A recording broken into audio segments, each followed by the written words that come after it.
Good evening, everyone. You are joining us for the Ford RWB British GT race on Spa-Francorchamps tonight. It is going to be a lovely evening with a lot of tight races. Seeing as this is the Ford race, a lot of people are going to try to solidify their position tonight, making certain they're going to beat the man above them and keep the guy or girl below them away from their spot. Now, right now, you're joining us as they are going out for qualifying. Everyone is going to try to find the highest possible point on a very unpredictable track. Seeing as it is Benelux region, it's as unpredictable as ever with the weather. It was wet when the practice session started, and there is still a little bit of moisture left on the track.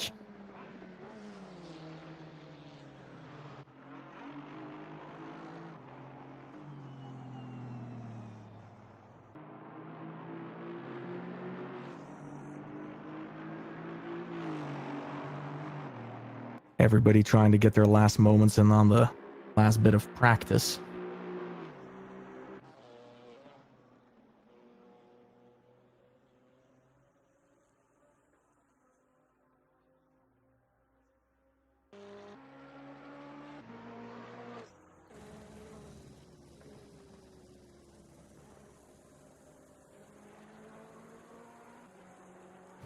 Waiting for the practice session to end so that we can start looking at who is going to qualify the highest position.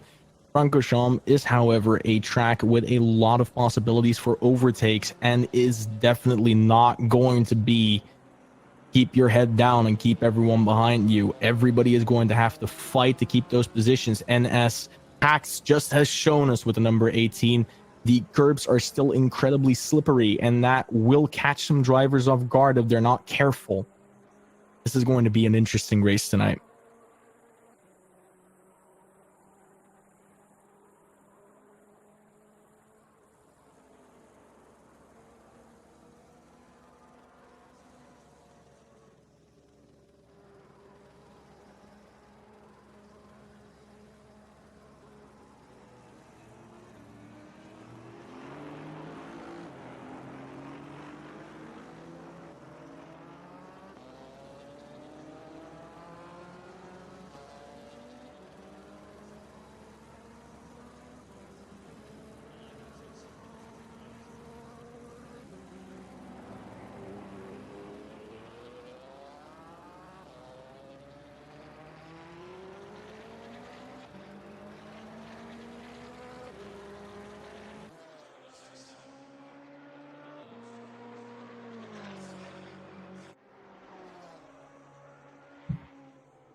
Now, something to watch out for, that is most definitely the interesting part about the British GT, is the current standings.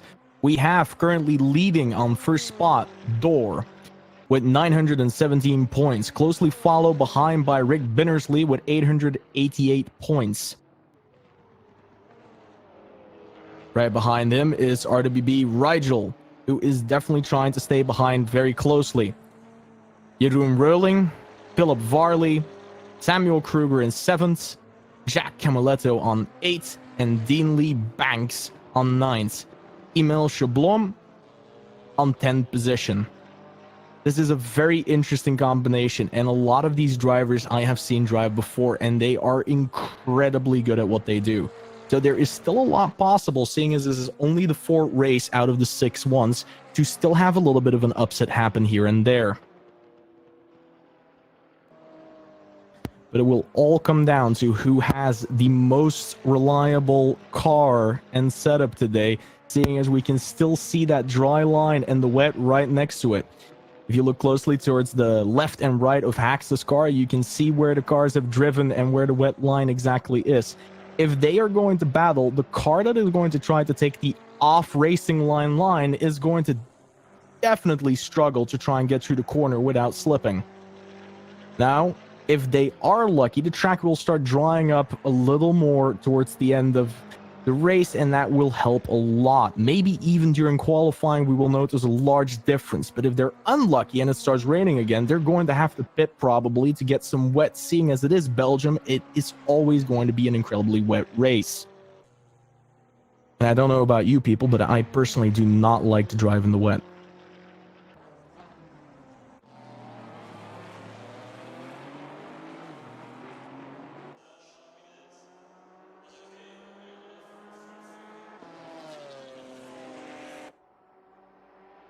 Camiletto currently having put down the fastest time.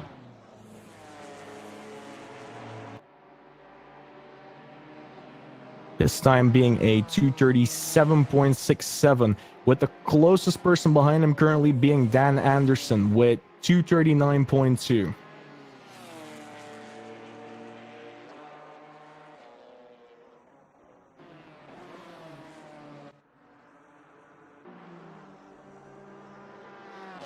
Rigel is currently trying to improve his time, whereas he is currently finding himself on the 3rd spot with Audi close behind and Matt L straight after.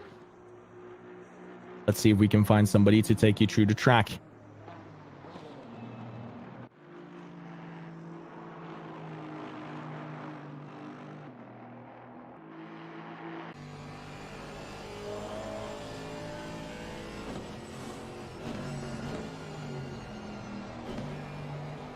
We are currently on board with Jack Camiletto, who is currently holding on to pole position. Of course, there's still 22 minutes and a half left for him to lose that spot. But so far, he seems to have had the best lap, being quicker by almost a full second than the man behind, Door. Now, Door is definitely going to want to try and find that pole position, seeing as he is currently in the lead, and he will no doubt want to solidify his position this race.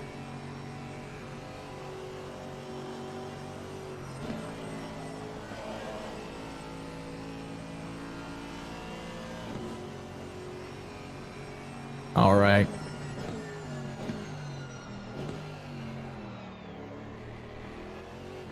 Let's follow Camiletto through a full lap as he comes onto the pit straight. As he crosses over the start-finish, he's going to take us into the very tight hairpin of La Source. Onto the next straight that will eventually take us into Eau Rouge with the Radio on top. Those of you that follow F2 will know that Anthony Hubert died up there as we go from Eau Rouge to Radio. This straight is a very big risk to cars like the Ginetta, seeing as the Camel straight has a lot of problems for cars that have less engine power. Cars like the Aston Martin and the Mercedes, as well as the BMW, will pull away here as we enter the Les Combes into Malmedy.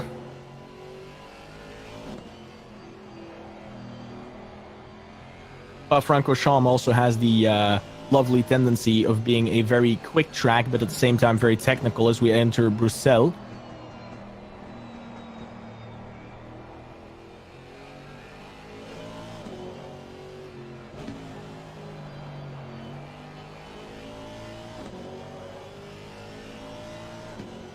The corners between Les Combes and Double Gauche are definitely technical here. We enter it. Teams Gretschel went off the track there. After that, we're going to enter Les Femmes right here underneath the total boards.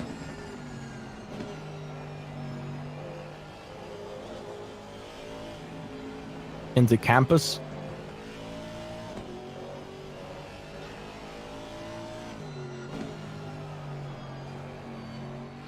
From Campus behind here, we're going to enter Stavelot.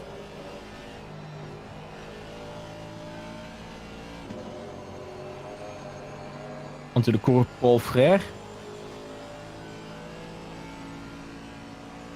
The track here starts speeding up again as it becomes more foot down.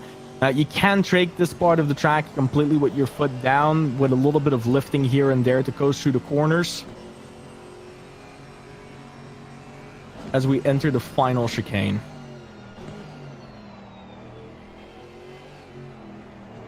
For the stronger cars, there's definitely going to be a lot of abilities to overtake on the straights, as where the Ginettas and slower cars, for example the Alpine, will have to try and keep up and then try to make their mark on the corners itself. In the meantime, the grid has changed a little bit. Schaefer managed to grab the quickest time, currently holding on to pole position, 236.087, with Rowling close behind and Camaletto now having dropped to third position. Schaefer currently in the Gianetta.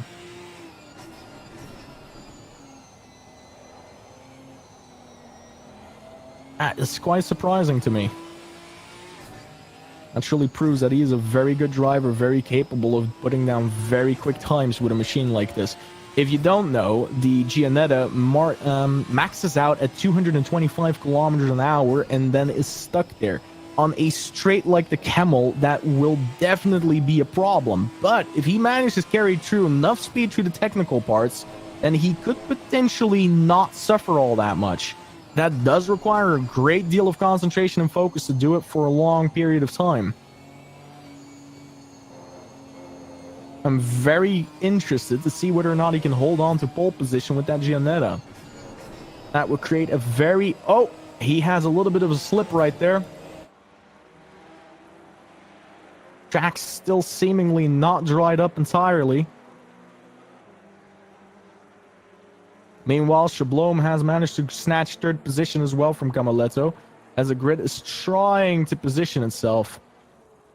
Very interesting to see as well is that Dor is currently finding himself in 14th position. That is not where you want to be if you are on top of the leaderboard with points.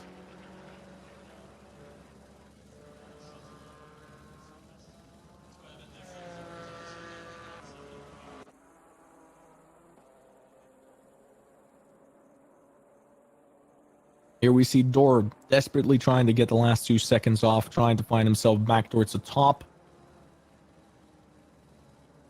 so that he can try and maintain his leadership in the current standings of the championship.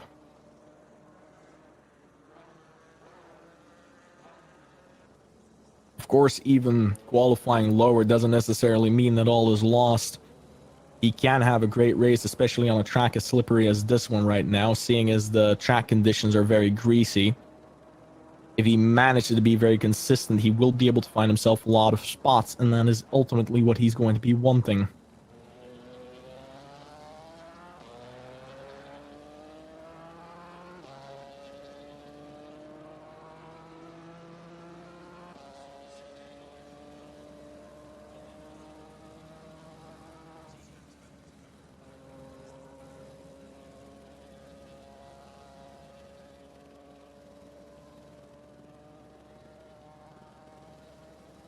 Yet again, the entire grid has changed. Pole position is now held by Martin Ulrich, with second position being Martin Newcomer, Matt L in third, Philip Varley in fourth, and Martin Schaefer now in fifth, having improved upon that time with over 1.5 seconds. 1.6 seconds. Now Jeroen Rowling holding the position. Everything is still possible as they are finally finding their groove.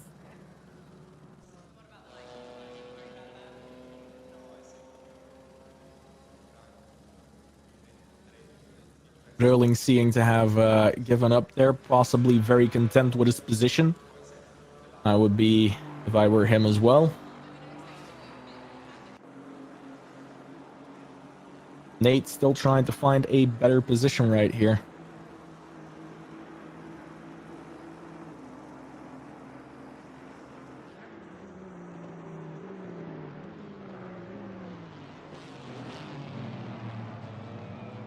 But it seems he's being held up a little bit by the Mercedes.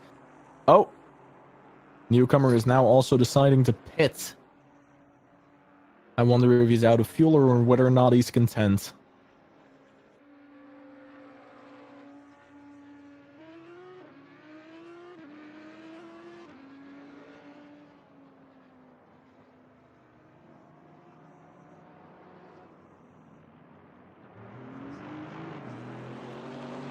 No, he's coming back out.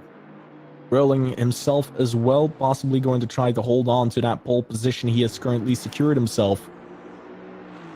So far, all seems good, seeing as he has about 100 of a second on Martin Ulrich.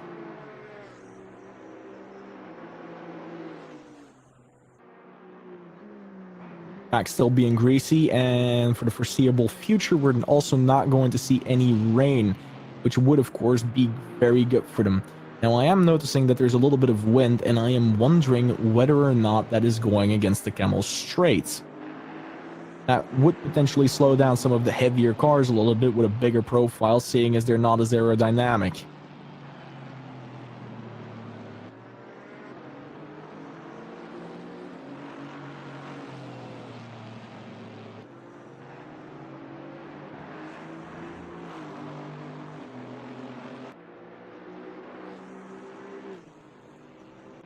We just saw a Porsche go off the track in front of some cars trying to do a hot lap. That is, of course, not the greatest thing in the world.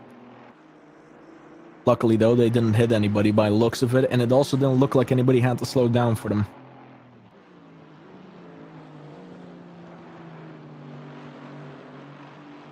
Thor currently having managed a third position, which of course brings them into a much better spot for holding on to the leadership.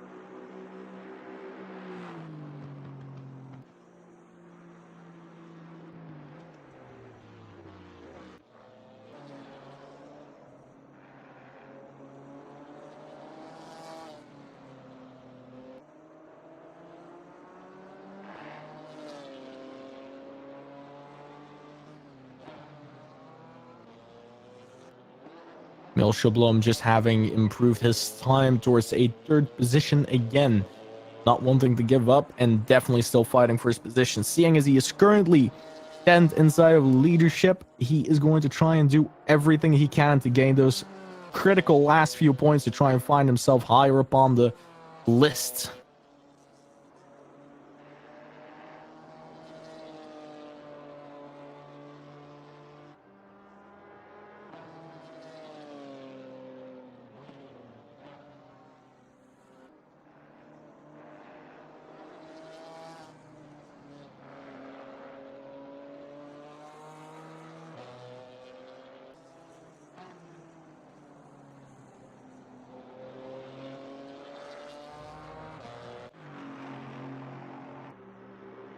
Martin Ulrich currently qualified for 4th position, trying to improve his time.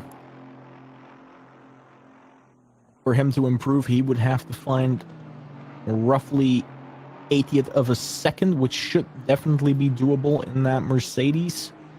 That would get him 3rd position. His current gap to that, however, being 1.6 seconds.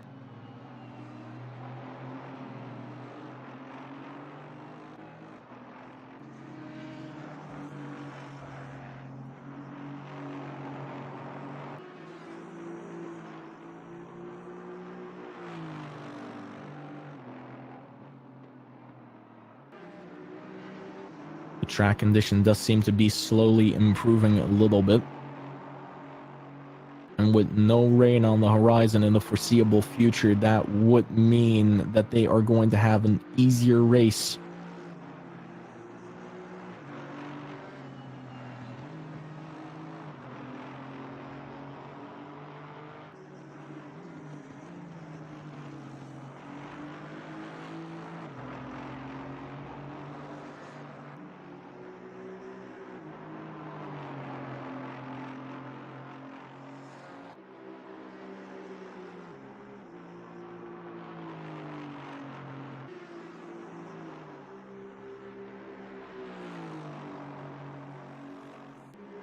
And there has yet again been an upset in who is holding pole position currently with a 2 minutes 33.111. Oh no, I am wrong. Whirling just recaptured that position.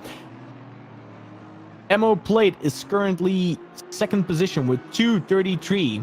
2.111. That is an incredible result with Kruger close behind of him. Yet again, Martin Ulrich now completely changes the grid. Managing to find those crucial seconds, he now puts down the fastest lap by quite a bit. 232.886. These drivers are definitely finding their groove right about now, as the entire top 10 of the grid is continuously changing around, ever improving upon the next man's time. They are going for it. Everybody here for the fourth race wants to put down their best result, and they all know that it's going to start with the best qualifying result for tonight.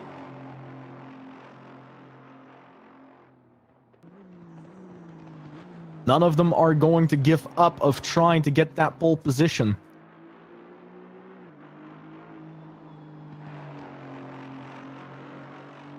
Dorr currently, after finding himself on pole earlier, still finding himself back on the 15th position, currently on the grid.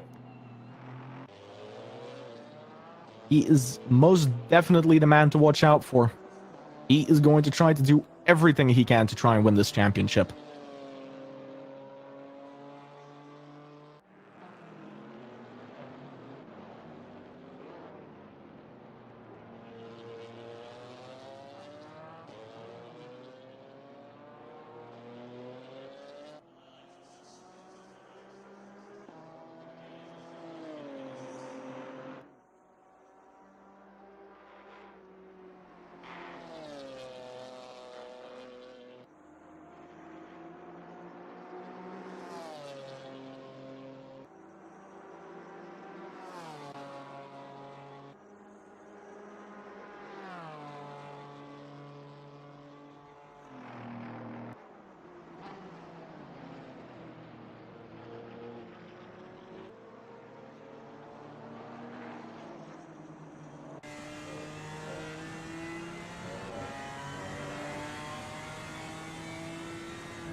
Crucial last few spots being gained in the last 6 minutes of qualifying.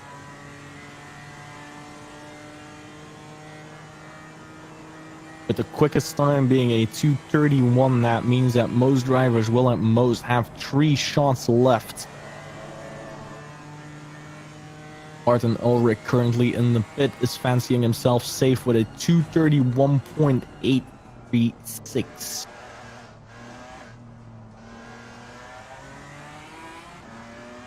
To put that in perspective, Jeroen Reuling, who was holding on to pole position for the longest time, is currently on second with a 232.9, which means that Martin Ulrich managed to beat that time by almost a full second, 0.1. Dorr, having fancied himself now into 5th position, is looking strong to still be a contender for the podium today, as I'm expecting us to keep an eye on him.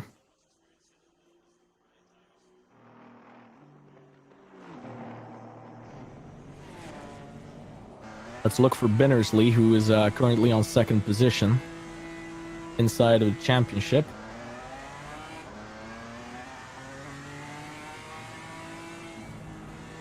Binnersley currently finding himself in 13th position. That is nowhere near where he's going to want to be finding himself for today, seeing as he's currently 2nd on the leadership. Dorr having 235 points and Binnersley 219. He's going to want to close that gap as soon as he can. Badowski, currently in 3rd position on the championship board, finds himself today on the 6th position on the grid. I stand corrected, 7th position, seeing as he just dropped 1. It seems Matt Al put in a lovely time of 2:32.187, landing him 3rd spot, as the opportunity to put down a quicker lap is starting to slink very rapidly. This might start representing our grid as close as possible. Martin Ulrich currently having lost his pole with about 300 of a second.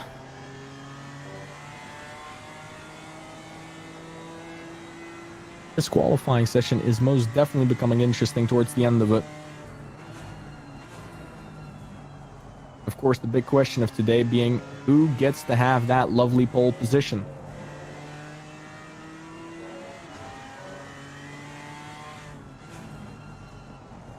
Who is going to get that chance to keep everyone behind him on the opening lap? And hopefully for the rest of the race itself.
We are going into the last few laps as everybody is still trying to get a one-up.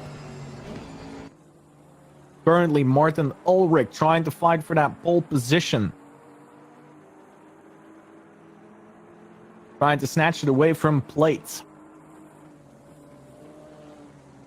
Having to find a crucial extra second on his own best time to grab it away from plate, who has put down a 2:30.9. Farley currently still out as well, trying desperately to get the 2nd position from Ulrich. Matt Al currently in 4th position has decided to pit and is most likely going to stay there as well. He must be very pleased with himself putting down that time in a Ginetta, the time being a 2:32.187. Kruger currently having snatched away the 2nd position from Philip Varley.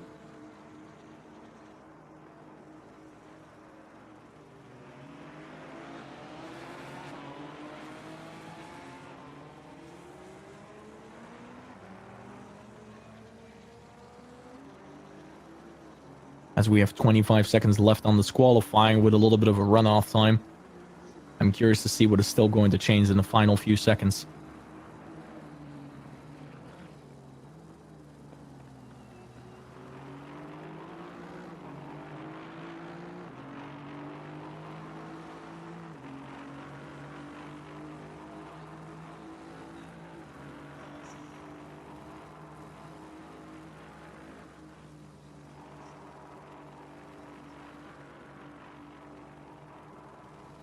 Martin Schaefer also finding himself back into the top 5 as he currently qualified for 4th position.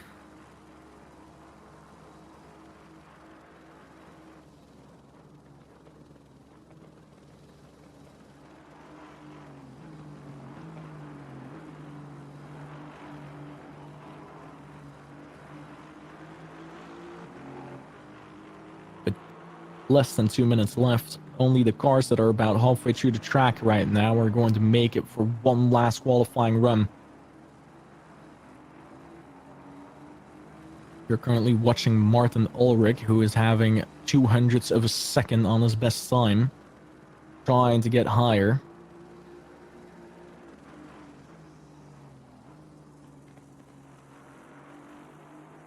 Trying to find himself into a better position here.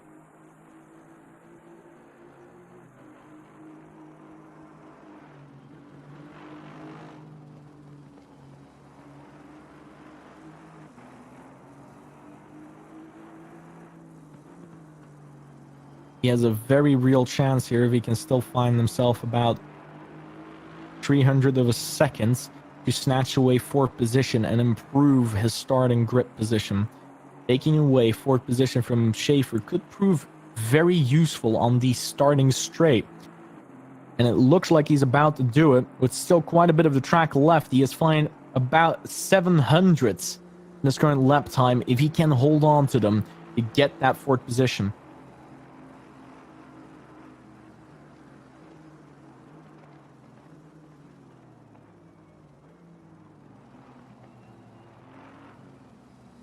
It looks like he's going to pull it off with a full 1 second quicker, which could potentially put him on a much higher position as he does it, and he still gets himself on to the 2nd position, which gives us our full grit.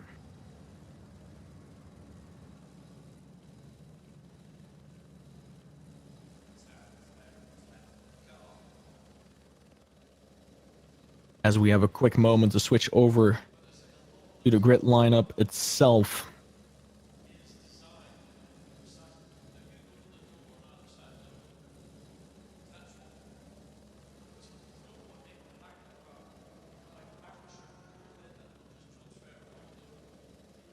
Now we are most definitely going to be able to look at the interesting grid of today, which will be starting with Plate in 1st position on that pole position. He's been fighting very hard for the entire qualifying session through, with Ulrich on 2nd, who was desperately trying to get there from 5th position and managed to do it on his last run. Kruger, being 3rd position, will be very pleased with himself, having put down a mighty quick time. 5 minutes here, they're going to be starting. Varley being on 4th position. Martin Schaefer being on the 5th position on the grid on this day's start. Jack Camiletto being 6th. But on 7th position, Rigel. On 8th, Matt L. And on 9th, Jeroen Reuling. And then completing our grid will be the championship leader in the standings currently, Door. With the 2nd position being Rick Binnersley on 11th. That is most definitely not where they're going to want to be finding themselves at the start of this race. Seeing as in the next 30 minutes, there still will be no chance for rain. The track will be in great conditions, with the temperatures being 16 degrees Celsius ambient and 16 degrees Celsius on the road itself. This should be ideal temperatures for any and all of these race cars to perform to their maximum. And if the drivers are very lucky and the Belgian weather allows it, they will find themselves in an ideal position to fight for a lot of positions without having to worry about spinning or losing control.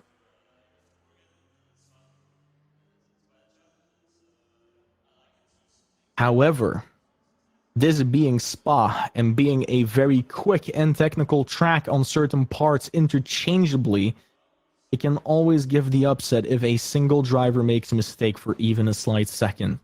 Spa is very well known for a very high death count throughout all of the history of racing, which means that these drivers are also very much at risk of losing control at any given moment. And they're all going to be very well aware of this. Eau Rouge, together with the Radion being the obvious part. And as the race will open, it will take us through the first hairpin. And that hairpin is going to immediately define who is going to race where. And I hope for dear God that none of them are going to try to go up Rouge side by side, as this is a very tricky maneuver to do. The one on the race line will be fine, but the one off the race line is going to have to find very hard with his car to maintain control as he goes up.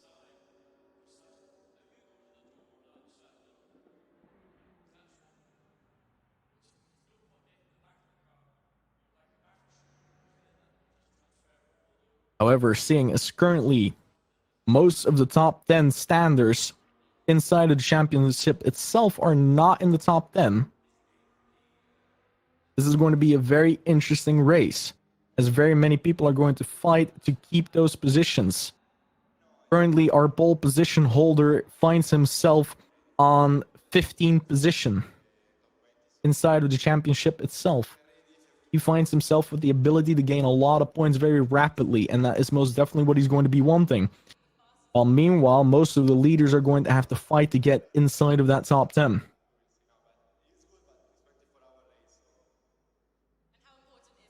I'm currently looking here at the standings, and by the looks of it,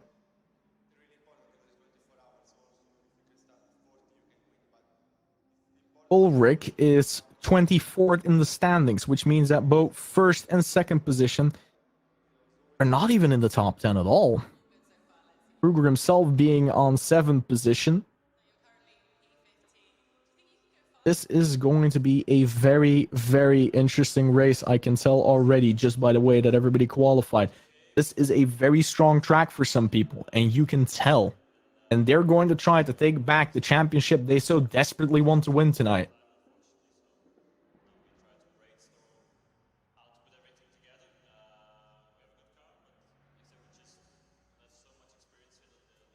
Any and all results tonight will definitely be counting, this being the 4th out of a 6-race series.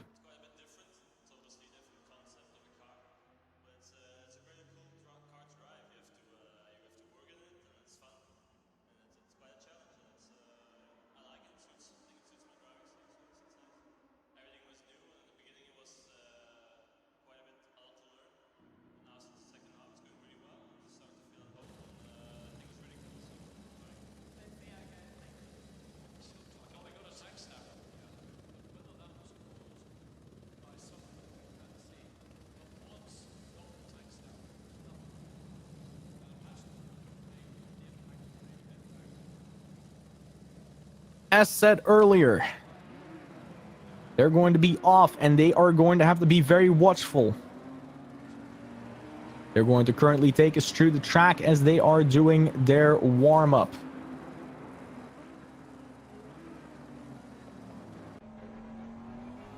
This will be critical. They currently took us through La Source.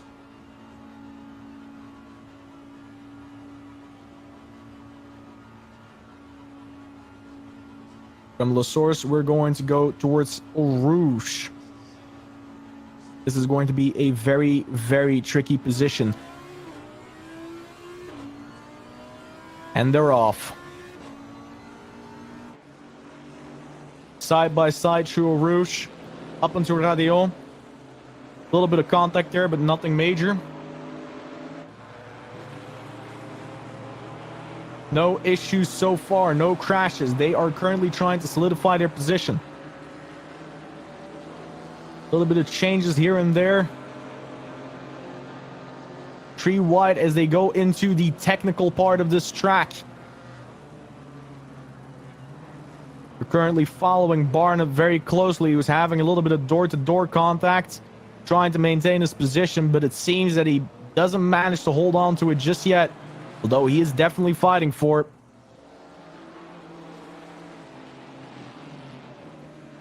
Defending his line there against Mole. So far, the opening lap is being incredibly clean, with no incidents.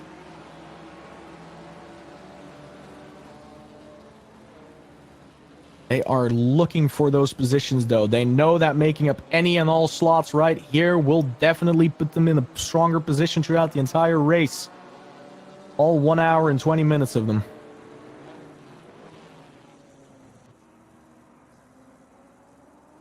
Blade still holding on to first position as Ulrich is trying to close that gap.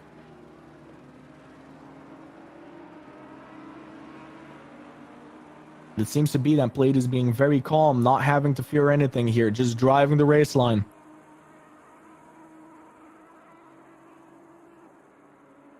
He is trying not to make any mistakes here. Putting his foot down as much as he can.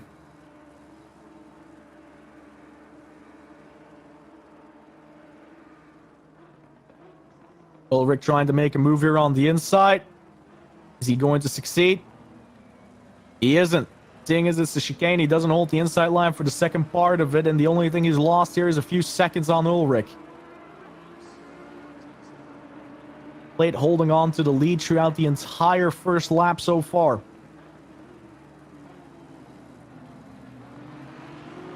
And this is where we come into dangerous territory, as we're going to take a Rouge at full speed for the first time around.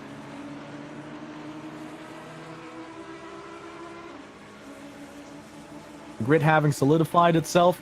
Current positions in the top 5 are Plate, Ulrich, Varley, Kruger, and Schaefer.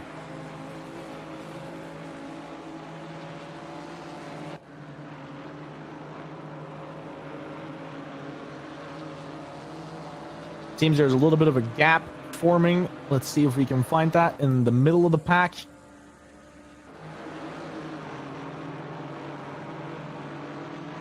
Slowly, the gaps are forming between all of the different levels of drivers.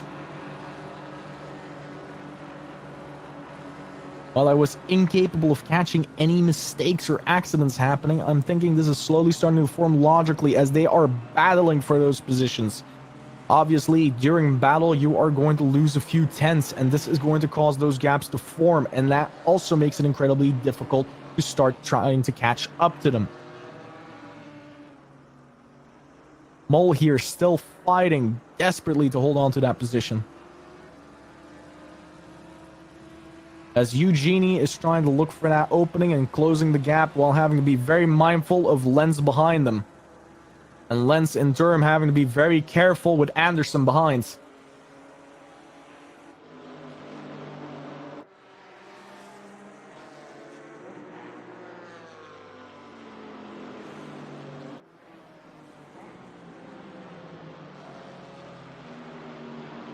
Mole is slowly pulling away from Lenz, most likely due to Lenz having to defend against Eugenie.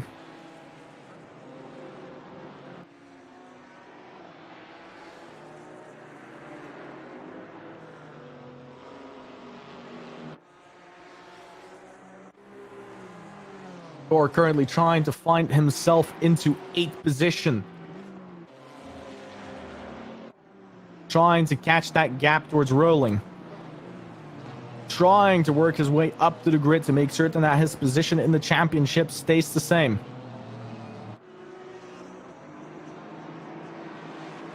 He is having to worry for Al being very close behind. Al wanting that position just as badly. It is not going to make a move just yet. It is looking here as if the drivers from position 5 to 10 are starting to put their head down and just stay in a straight line, trying to catch as much time as possible on the front of the pack that is pulling away. The top 4 are pulling away from the top 5.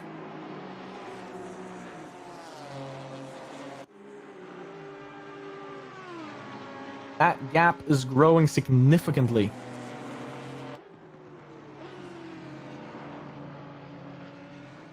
Plate's still trying to pull away further and further from Ulrich, and it seems to be that he's managing to do so.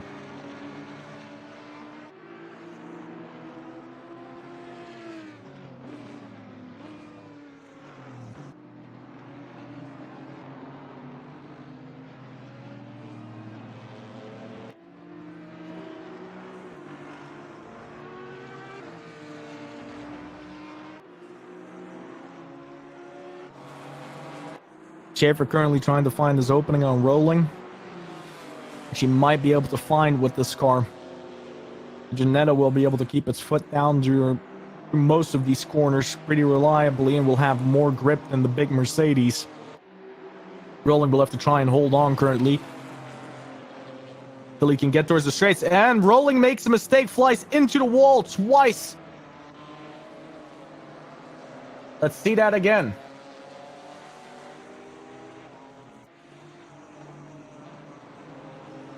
Rolling might be out of the race here, seeing as I can't click on him. Possibly a connection issue or some kinds.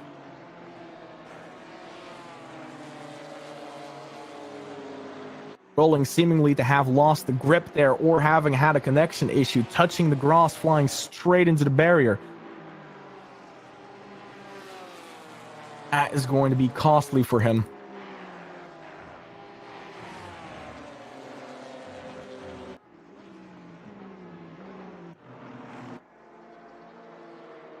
Meanwhile, towards the center of the grid, Merchant is trying to defend this position from FX, who is most definitely going to try to make a move here, trying to get past him on the inside, but not being close enough just yet. FX is going to try to make a move potentially here in the chicane. If he can get side by side here or either in the hairpin, he will be able to pass him right now. But it seems to be Merchant has a better exit out of that corner and will carry more true speeds.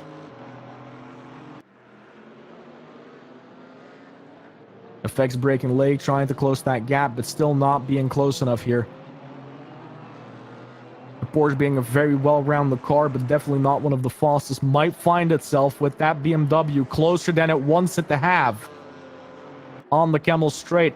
If FX can carry more speed through here than the Porsche. Very tight line.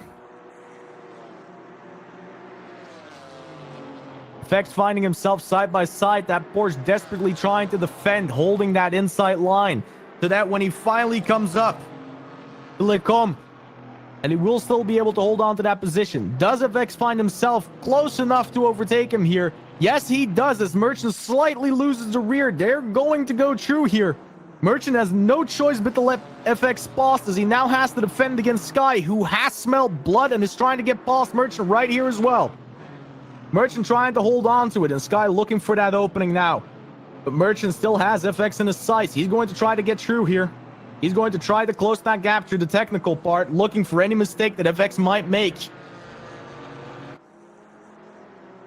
All that FX has to hold on to that 26th spot here is his wits. A single mistake and he will lose it again. Merchant is not out of this fight just yet. Sky, seemingly realizing that the fight in front of him still hasn't settled down, is looking to solidify and hold on to that 28th spot, hoping that any of the drivers in front of him possibly making mistakes, is what it looks like. The Merchant isn't able to hold on to that close gap towards FX, slowly losing it. That gap forming, FX getting a little bit of headroom, being able to calm down a little bit, while Merchant is just thrown into the second fight. Sky now knowing he can go look for that opening.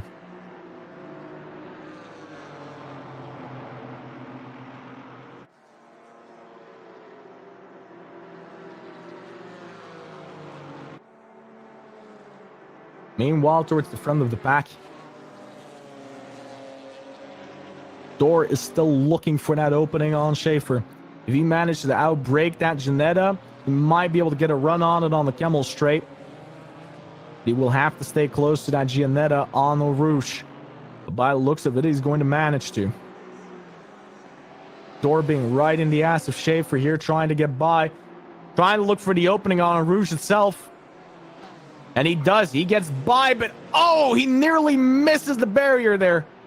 Having taken Eau Rouge a little bit wide with that very, very ambitious overtake. Binnersley smelling the opening right there is going to try to get by as well, and Hacks as well. That back run on Eau Rouge is going to cost Door as he loses 2 positions right there. And still didn't manage to get past Schaefer. Schaefer also having to have led through 2 other drivers is going down by 2 spots, and Door going down by 2 as well. This is definitely a little bit of an upset. That is not how Door expected that entire turn of events to go. However, I have a feeling he is still very pleased with himself currently that he didn't fly into that barrier, because that would have ended disastrously for him, putting him out of the race very rapidly, and 1 hour and 8 minutes. That would have required repairs. That would have definitely put him way lower on the grid. Even if the GT4's are less aerodynamically rely on cars. If your steering wheel is halfway to the other side, that is not a pleasant driving experience on Spa, I can tell you that much.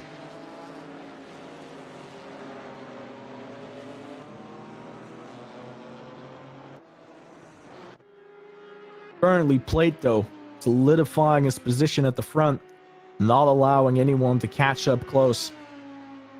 Slowly that gap with Ulrich is forming as Plate is putting down this magnificently dominant display of speed and skill. Ulrich is just having to watch this Audi pull away as it is showing pure craftsmanship.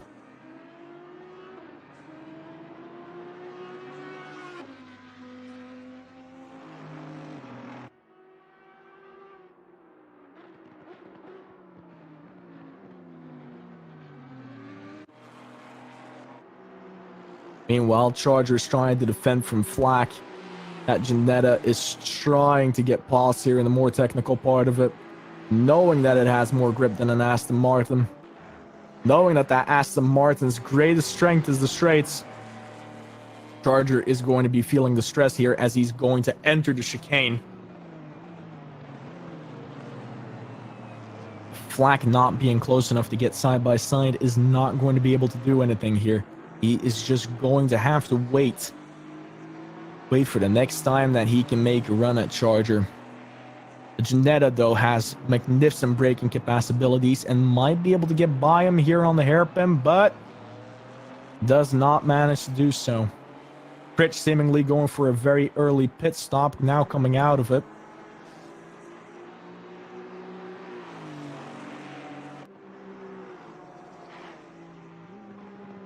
Charger is holding on with all of his might to keep that Ginetta behind them.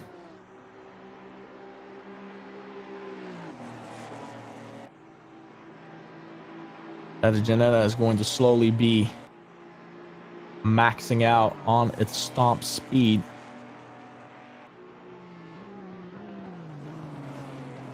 As it is trying to get by here. As it's trying to find that opening. And Aston is going to have to fight very hard to hold on to his position.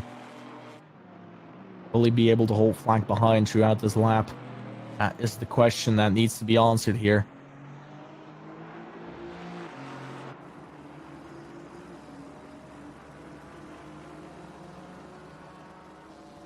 Charger is managing to create a little bit of a gap there, a little bit of headroom.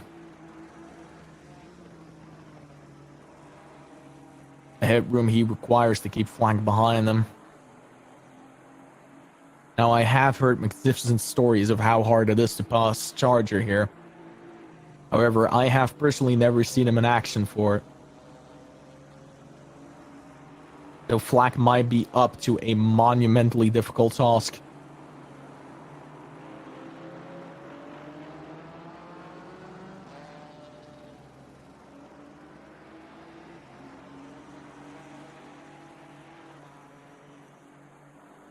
Ginetta having a better run out of the corner will now try to get past Charger. That Ginetta can stay this close, it might be possible. That chicane isn't far away anymore.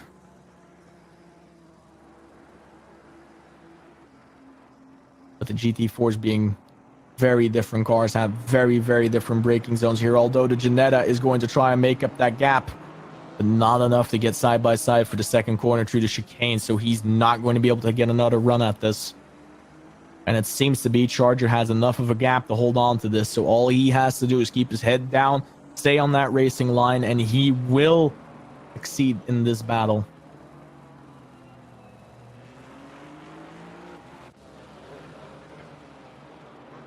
Meanwhile, Dor is trying to look for the opening. Currently having already passed Schaefer, which he was behind earlier. Still struggling to find itself further up the grid. Earlier with the overtake, Hacks and Binnersley have managed to get past very rapidly. No doubt is he trying to hunt for Binnersley, trying to stay ahead of him so that he will not be able to catch him. Binnersley and Dor are currently second and first on the championship, so all Dor has to do right now to make certain that he doesn't lose a position is stay ahead of Binnersley, who is currently 6th while Door's 9th. Door has a goal this race. And it's not just winning, it's finding Binnersley, and it is staying ahead of him. Keep on to those crucial points.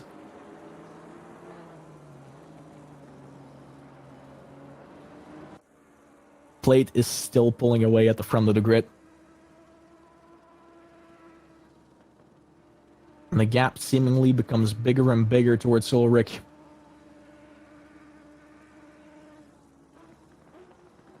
Ulrich is currently having to find about 3 seconds on plates. And that gap is growing by 400 of a second each lap. That is not a situation you want to be in. Although Ulrich might just be content with holding on to that second spot. Now, I'm questioning how Plate is so much quicker here. He might be going for a refueling strategy. It is definitely possible in an hour and 20-minute race. If he's running a lower fuel load, that might explain why he is so much quicker than that Mercedes behind him.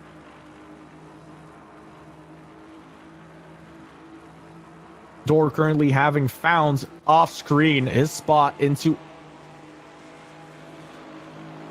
That is curious.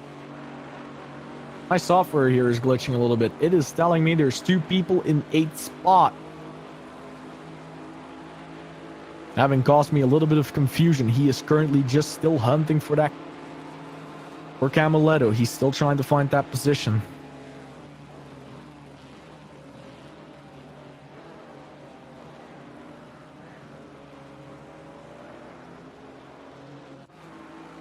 Battle between Charger and Flack is still going on as they're going to go into a Rouge right here.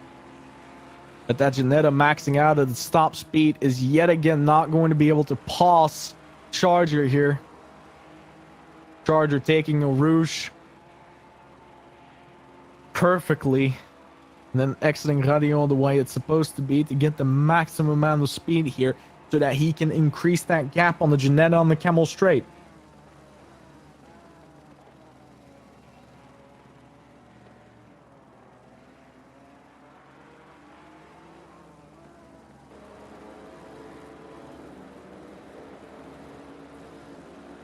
FX slowly finding its way towards his fellow BMW driver Simcox. Looking for that opening.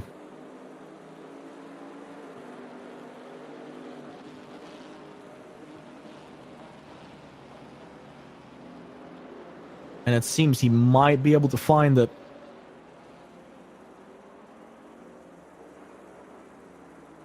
FX now being uncomfortably close to Simcox.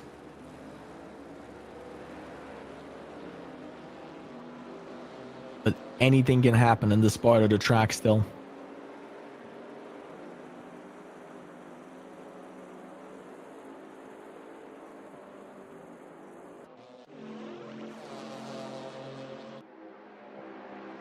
Simcox trying to hold on to the little gap that he has left there to keep that other BMW behind. But he is running wide here, having made a mistake going onto the grass after a crash has happened. I saw an Alpine on the grass there. That must have been Gretschel. Simcox now having lost his position due to having to go off to the sides. But if I saw that correctly...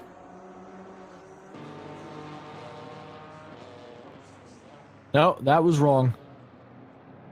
Oh, FX spinning here. Simcox getting his position back. FX hitting the rear against the hairpin. He is going to have to concede a lot of positions here. He is finding himself dropping down the grid. That must be heartbreaking. He now finds himself far away from where he wanted to be. From what he fought so hard for. That hairpin having betrayed him, hitting just a little wrong part and sliding that rear by being a little too trigger happy on that throttle. Now he's going to have to keep his head down and try to retake all the positions he's lost. which by my count was about 4 or 6 cars there.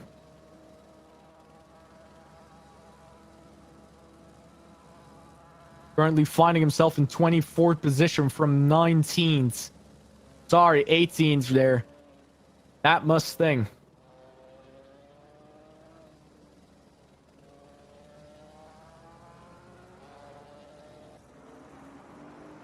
Apparently, Sky is finding himself trying to overtake Eugenie here.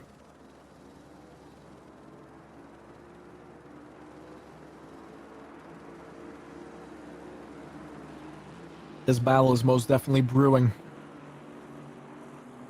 They're going to try and find that opening there. They're going to try to get there. Slowly, that gap is closing as Sky does have about 100 a second. 100 second on a lap on Eugenie. So that gap is slowly closing itself. Eugenie is going to be very well aware that Sky is there. They're going to be aware that that battle is very soon going to happen. Now, there is a way out of that battle. If you think you're quicker, you could go for an early pit and try to not sacrifice all the time battling. However, that does require you to be very confident in your ability to be quicker than the man behind.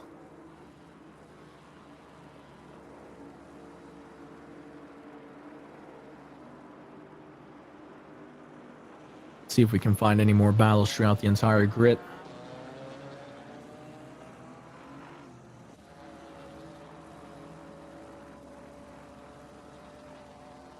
Thor currently catching up to Camaletto.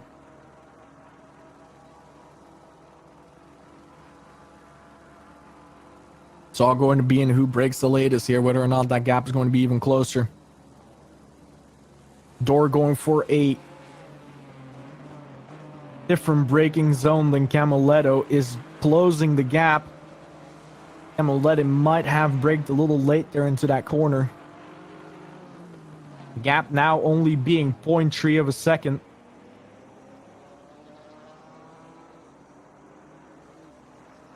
Thor is finding that opening. He is looking for it, and he's putting the pressure on Camaletto. All Camaletto has to do now is hold on to it.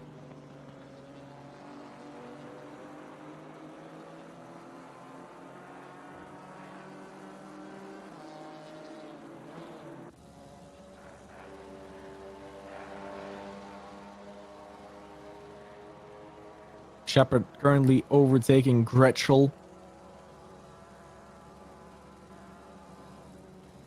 I was about to say that that is a back marker, but that is simply not true. It was very interesting to see that little jump here. Gretschel earlier, having had an accident, might be suffering from severe aero damage, as it looks like he's not capable of pulling out the full speed he needs to on the straight. That very much looked to me like an exchange of positions there.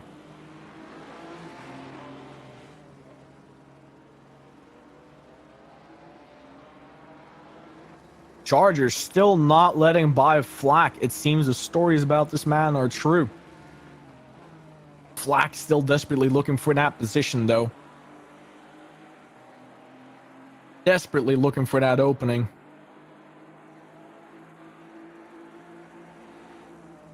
However, Charger has other things in mind, as he now has a Vex in front of him with a gap of 13 seconds. He is going to try to look for it. Charger is going to want to close that gap. Question is, will he be able to?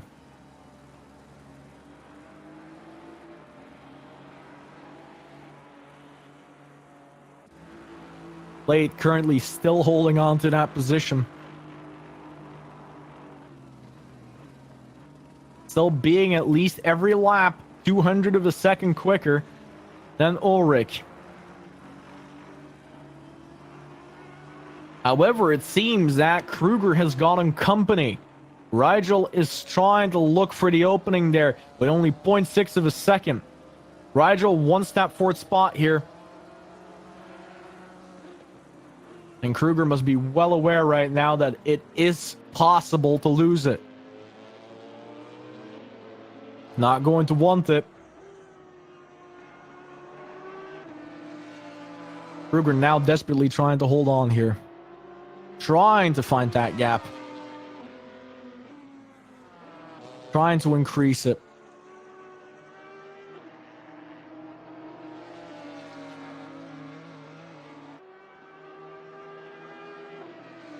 Battle of mid-engine car versus front-engine car.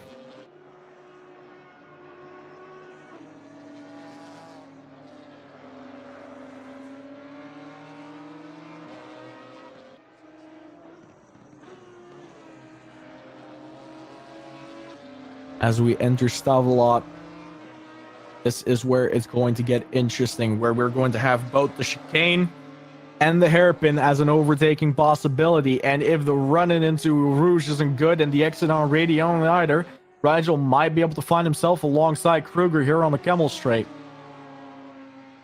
The first possible option here, though, for Kruger to lose the position is right behind the Blanchimont, which is the chicane here. The question is whether or not Rigel can get himself side by side, but by the looks of it, that 0.7 second gap is still too big for Rigel to manage to do that. And Kruger's exit there looked almost completely flawless. Rigel is definitely not going to be able to get a run on him through the hairpin. Trying to look for that opening, though. He's trying to. He's waiting for Kruger to make that mistake. Taking a little bit too much of that curb there. But it's not enough to close that gap. It's still at a comfortable 0.6 seconds here.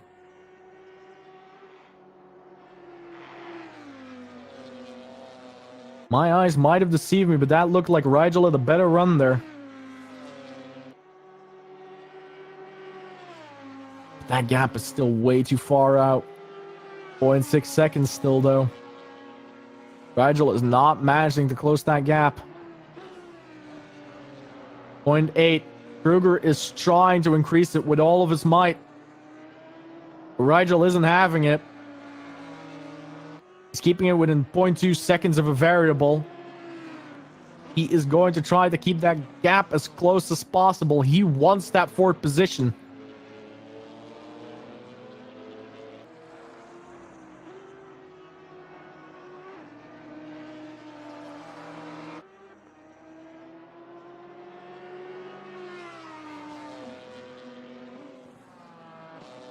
But he is not finding it. He is not finding the gap. Currently, from farther back in the grid, small update on Charger and Flak. Charger is still keeping Flak behind, still at the same length. Door, however, is slowly finding himself up the grid, currently in 7th position, hunting for Binnersley.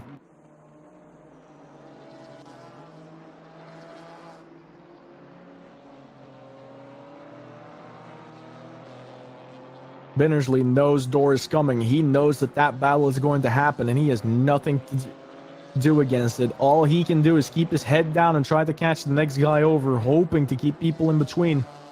But Rigel is far ahead, currently battling Kruger, and seeing as Kruger is still not defending his lines, the chances that Binnersley is going to find him quick enough to try and risk an overtake to keep Door behind is slowly decreasing. That is not a very big possibility right now.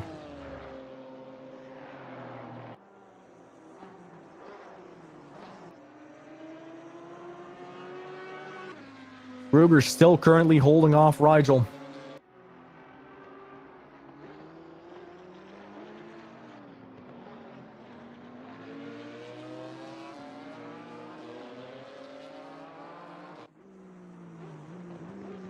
Audi currently trying to get past Barris as well. It seems he might be able to. That is a very good run through that chicane. But the chicane alone, he just decreased the gap by 0.2 of a second. Audi gets a better run here throughout the hairpin. She looks to be having. He might be able to risk a shot here. Harris cannot afford a single mistake here. Audi is close behind and he is looking for the gap. He is looking to close that gap as quickly as possible so he can risk a chance through the technical parts.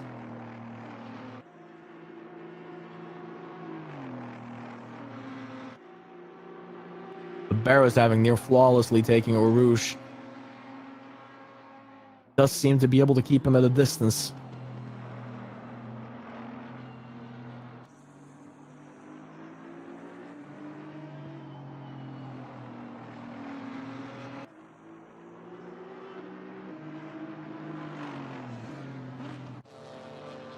Meanwhile, FX hunting Merchant, trying to find his positions back again, trying to find what he's lost. He is still having to recover 4 positions, but he is going to try to make up the first one right here, right now on Merchants. It is clear FX has more speed than Merchant, but Merchant isn't going to give up just yet.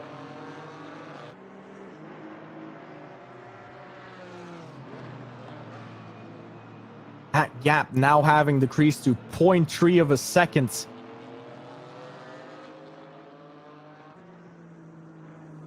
FX is close enough to risk an attack here if he manages to find the opening.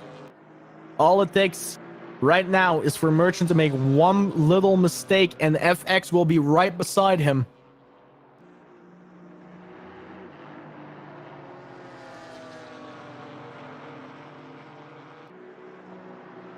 Merchant's still trying to bank on the idea that he doesn't need to leave the racing line.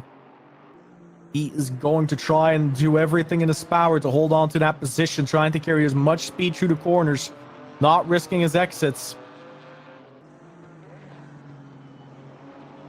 And so far, that strategy is working for him.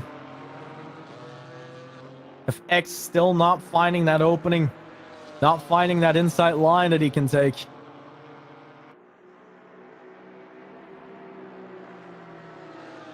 He will only be having one aim right here, right now, and it's to get close enough for a chicane overtake. But he will have to time it flawlessly.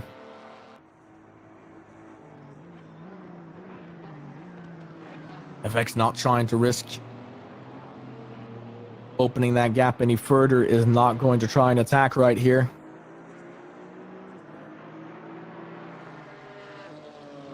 Merchant flashing towards the back marker in front, who most likely hasn't seen him yet. Merchant most likely getting frustrated with the current situation that he cannot pass Anderson. And that is causing him to lose time and causing FX to get close on a Rouge.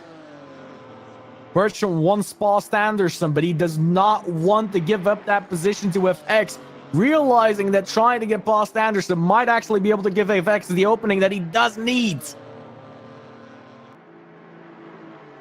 FX is finding time here on the Camel Straight. Is it going to be enough to get side by side to find that opening through the corner here? No, it is not. Merchant holds on by the skin of his teeth.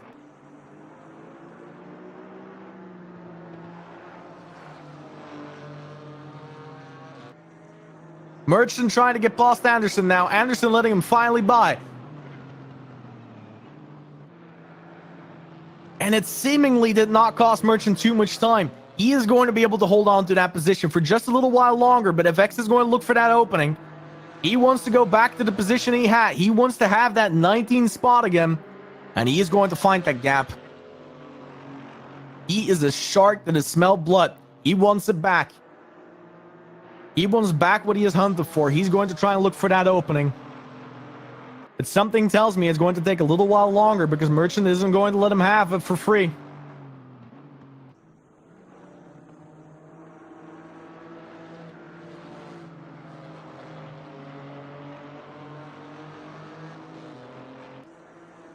Black having lost his fight with Charger. Lost the position, but that opens up possibilities. Nate currently overtaking Shepard. Shepard now having the defense against Flack. Flack wanting back towards Charger, wanting another shot at that fight, but he's going to have to fight 2 cars for it now. He's going to try to get by Shepard right here. That gap is still 0.5 of a second. We've seen what that little Janetta can do on this track. It is quick through these corners, and if it gets a right run, it will be right there with you and right beside you before you realize it's coming. But the BMW is no car to underestimate. The BMW is a quick beast, and it will run away on the straights from the Janetta. Shepard running a little wide there, but so does Janetta, trying to carry as much speed through there as possible. Janetta trying to get on the inside line for the second corner, but not managing to make it stick. Deciding to go for a pit instead, which is a very good possibility. Trying to keep more time, knowing that the battle with Shepard will not give him or gain him anything. Knowing that pitting half-time through might be the correct choice here. But it could land him in a difficult position. If Flak finds himself in the center of the front pack, he's going to have to lose a lot of time due to having to let Plate, Ulrich, Varley, and Kruger pass, which then are immediately going to have the entire top 10 do it. It's always a risky move to pit early, especially if you're not certain whether or not you're going to be a back marker when you do it just yet.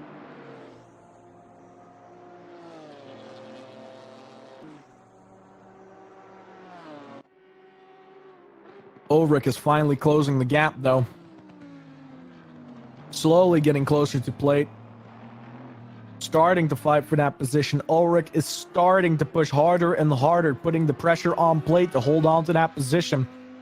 Plate so far having been in the lead since the start of the race, not having given up that position at all. He has not had a single position loss. He has been dominant since the start of the race. It is an insane feat of racing he's putting out here. If he manages to hold on to it the entire race through with that massive gap behind him. Although, will he be able to, seeing as Ulrich is closing it by 0.1 of a second. And it seems disaster has struck Barnett as he got a drive-through. The question is, what for? Drive-through most likely means he cut too many corners, and that is a risky spot. It is easy to run wide and get a track cut warning. And that is, of course, a risky endeavor. You can run it very close off track and not have any issues with it. But if you do it too many times and you're taking that gamble too many times, this is eventually what's going to end up happening. But, of course, this plays into the favor of Audi, who now has passed Barnett. Probably being very pleased with the free position.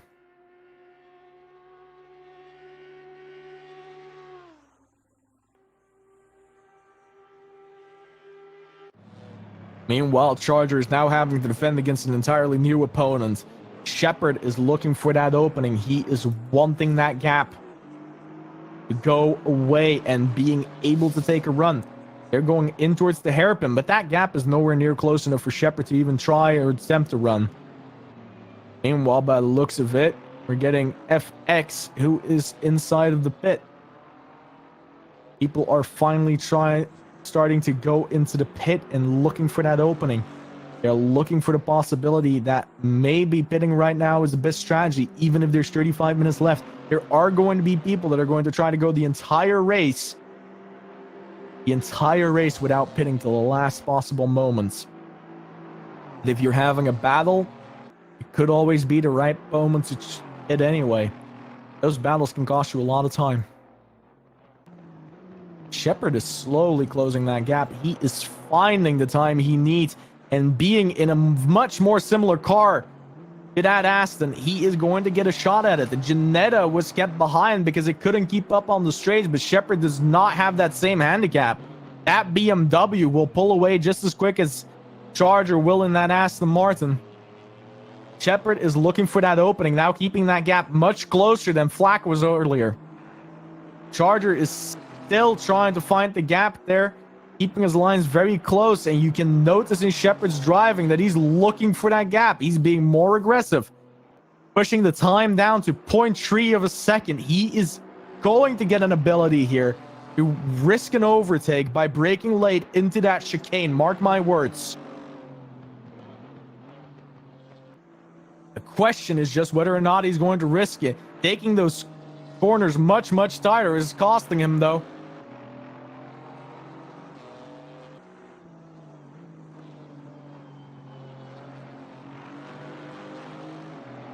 Charger here playing it very conservatively, trying not to take any risks through those corners, not pushing too hard.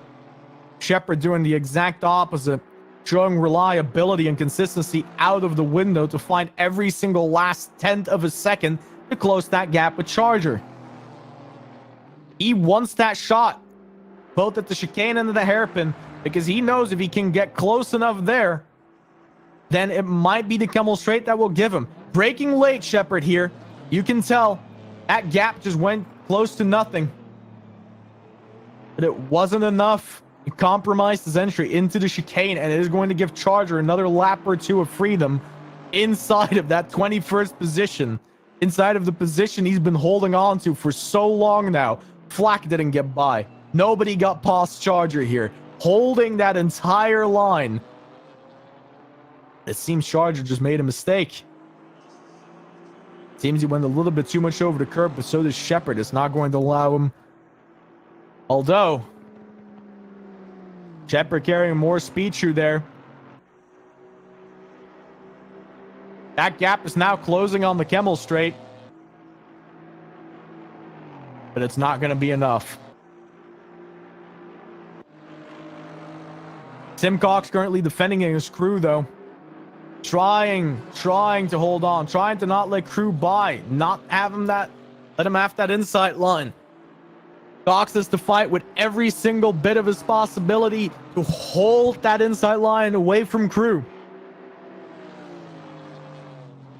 The crew is close. Crew will find it. Crew is having to let off the throttles just to not be in the bumper of Simcox. Crew trying to take it around the outside, but barely not managing to. However, it looks like Crew with the better run through that entire corner. Still being side by side through the corner. Simcox now desperately trying to hold on there, but without being able to make full use of the entire track, he's going to have to let lift, and that lets Crew by.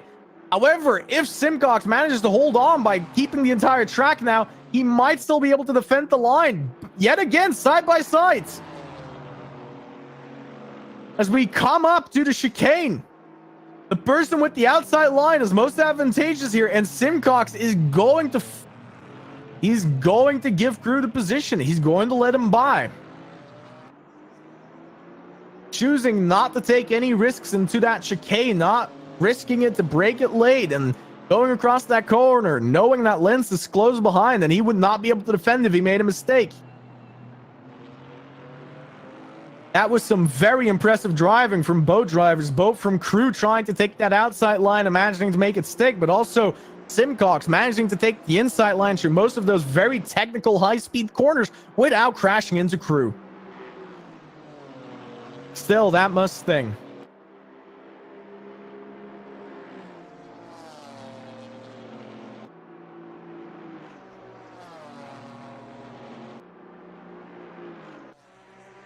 Martin Schaefer currently trying to find his way past Sharp.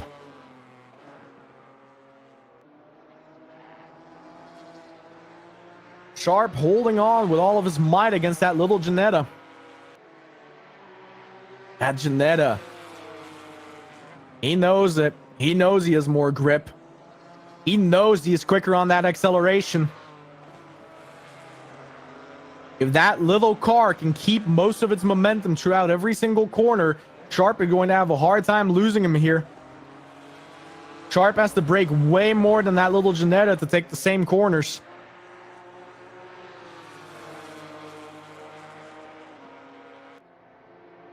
That gap is now 0.3 of a second. That is enough for the Ginetta to launch an actual attack in any of these corners. All Schaefer needs is the right run, and he will be able to close at 0.2 of a second. Coming up on the chicane, but not close enough for Schaefer to actually get side by side here.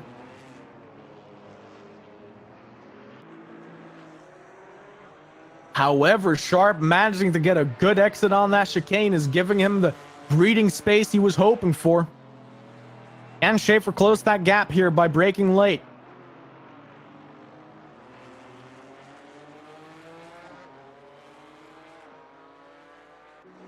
It does not seem to be the case. Sharp has bought himself more time on the track to rest, to not be pressured into making a mistake.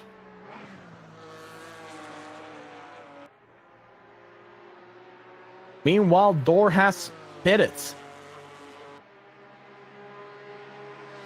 Hopefully, that is a strategy to try and undercut Binnersley, who has yet to pit. And so far, for the last 30 minutes, it seems the track is going to stay dry. Probably much to the drivers' their delight.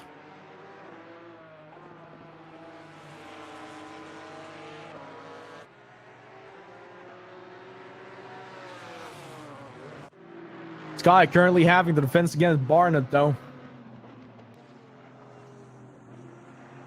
Definitely trying to hold on to what he already has.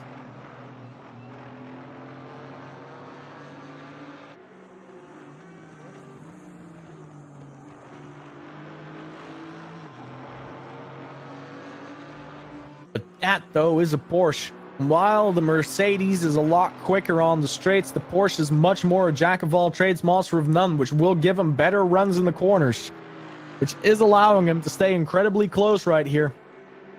That is ultimately what the Porsche wants to do. Porsche running wide, though, hitting the grass, but still managing to hold control over it. That did cost him 0.2 of a second on Sky. Sky now knowing he's going to be safe inside of that chicane, not having to fear that Porsche. Barnett just being a little bit over ambitious there, trying to make that gap smaller just in time for the chicane, knowing that that Merc will now pull away. Sky still being afraid, driving close to that inside line, now realizing he doesn't need to. Oh, but that mistake is going to cost Barnett, though, as Kruger now is in front. Oh, sorry, that's Kruger. That's not a mistake. He's having to let him by. We're now in back market territory. Kruger is finding his way up and towards the top of the grid, not having pitted either yet.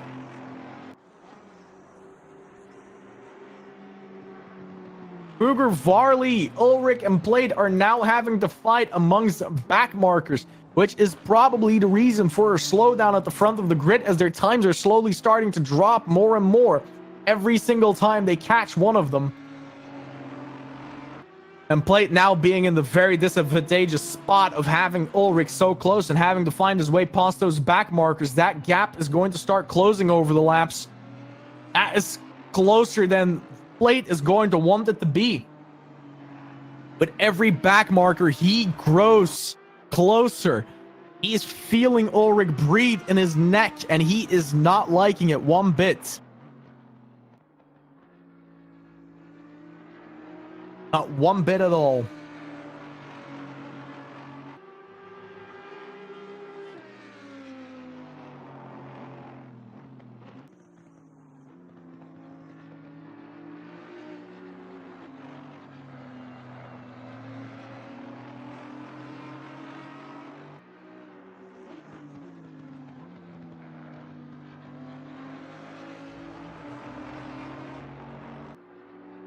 Currently looking for Charger amongst the grid, but it seems I cannot find him.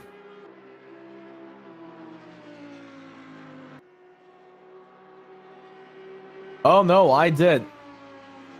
Yet again, he is defending against somebody, this time Barrowclaw, which is now going to have the ultimate challenge of trying to get past this absolute monster of a man that is not allowing anybody past.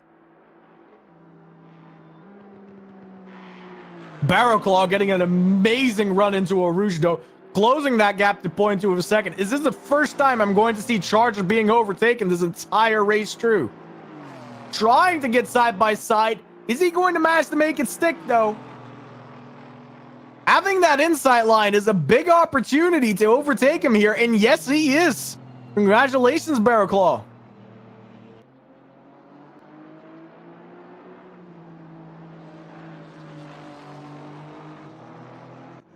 Rigel currently deciding to pit. Having been fighting for top positions with Kruger, this is going to be a crucial entry. If he manages to get a near flawless pit, he might be able to take Kruger later on. Probably trying to opt out of having to overtake continuous lines of back markers, hoping that will gain him the crucial hundredths of a second he's going to need to get past Kruger when Kruger finally goes into the pits.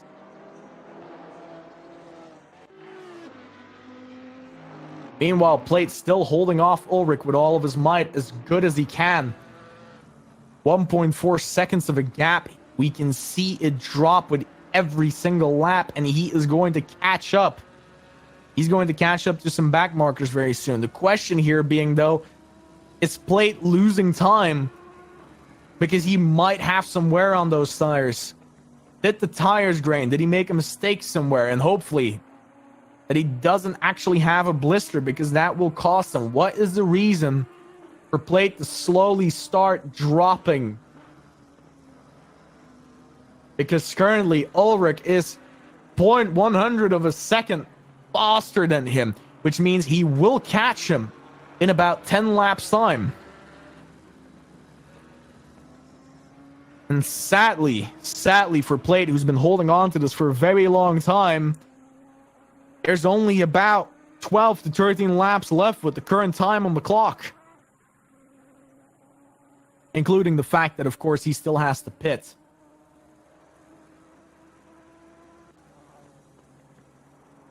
Binnersley now, however,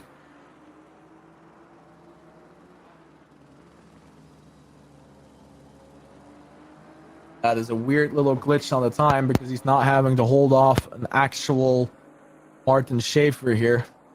Most likely that is referencing a back marker behind him, which seems to be true. Go a little bit further down the grid again. See what actually has been changing all the way back.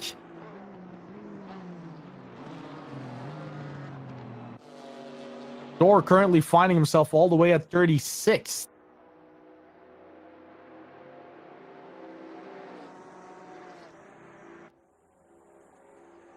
Did he just pit for a second time is what I am wondering right now. What did he do that he is so far back?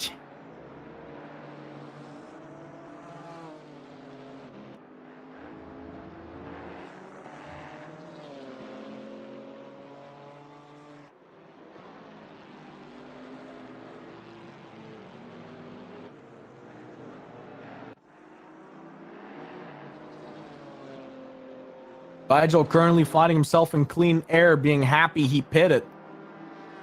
Looking for the crucial extra seconds he needs to overtake Kruger. Banking on the fact that his undercut of Kruger will work and that he will get the better run on it.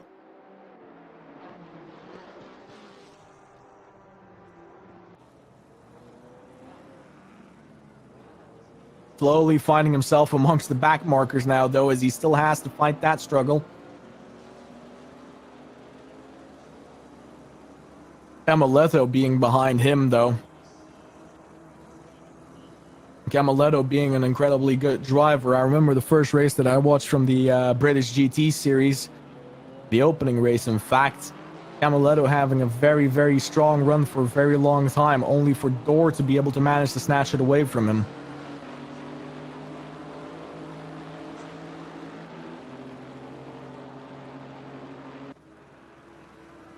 Samuel Kruger now having to defend against Binnersley as well, though.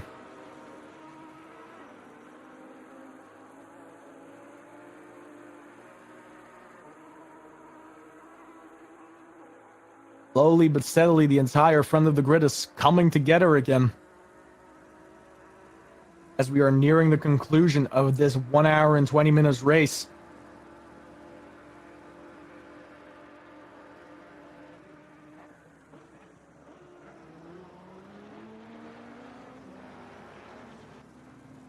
Sky yet again being in a battle with Barnett, though. Barnett looking for that opening. Looking for the better run through the corners here after the chicane. Now it will all be down to how Sky handles this particular situation, how he manages to hold on to the position. If that Porsche gets a better run through this corner, it will be quicker, but it seems to be that he did not manage to make that stick. Barnett not managing to close the gap enough right there. Taking the hairpin just a little different and not having it good enough to catch that Mercedes. However, that Mercedes making a mistake into a Rouge and into Rabion. closing that gap now for Barnett, having more speed through this straight. He is going to try to get side by side. He is going to try to make the overtake stick, and he does. As Sky realizes he can no longer close the door on that Porsche. Sky now having to watch that Porsche pulse away with no ability to defend against it. No doubt Sky will be fighting for that position. He will be wanting it back. It will take him a little bit longer. However, we have another unrelenting soul. Somebody that's been fighting for every single thing after a singular mistake. He is trying to find the opening on Eugenie, and he is finding himself to be a lot quicker than him. 0.2 of a second that gap is currently, and with the parts of the track they're coming upon, if he can keep that close, he will find his overtaking possibility.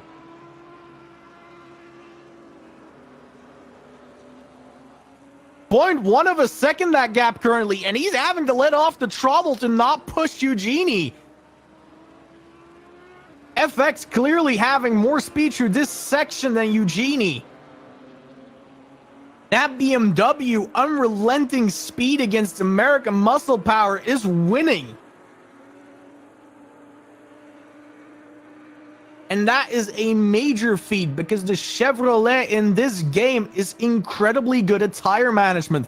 So that means, without a doubt, that Chev has better tires than that Beamer. But FX just does not care. FX wants that opening. He is going to look for the gap. He's going to try to get side by side through the chicane, but doesn't manage to. He's not going to be able to make the attack stick through the second part of it. However, Eugenie now taking that corner wrong, going a little bit too far, but FX does not. FX has all the possibilities in the world right here if he managed to do the right braking zone to take the hairpin better and to find the opening on the camel straight. It's all down to Eugenie now on whether or not he gets the right entrance into a Rouge.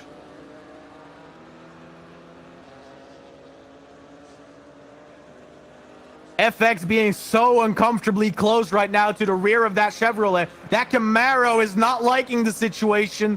Eugenie taking a little wrong. It looks like FX came through with more speed right there. Being very lucky not to have him blocked by a car coming out of the pit. FX being side by side, but their speed is more or less the same. The camel straight is coming towards an end. Will he make it able to stick? Yes, he will. Eugenie is going to forfeit the position to FX. He's not going to try and break even later. He broke early.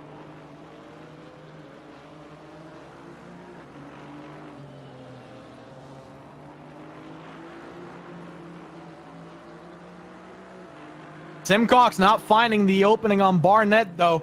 Barnett found the past him. He came out of the pit lane, and he had to sacrifice that position to Barnett. Barnett having the much quicker speed on the camel straight, seeing as Simcox, for him, only came out on the pit straight. There's not much to do there. If you're coming out of the pit on the camel straight, you're going to be slower than every other car. So Simcox's job now is to defend against Sky, who obviously wants by. And Simcox with the cold tires is making a mistake there, going a little too wide, giving Sky the opportunity to get by. There's not much he can do there. That car is having to warm up and is not being happy about it. The GT4's absolutely hate the pit straight on Spa, as their tires are getting colder and those brakes are getting colder, and the performance with a car that's been running lap after lap after lap after lap is just enormous.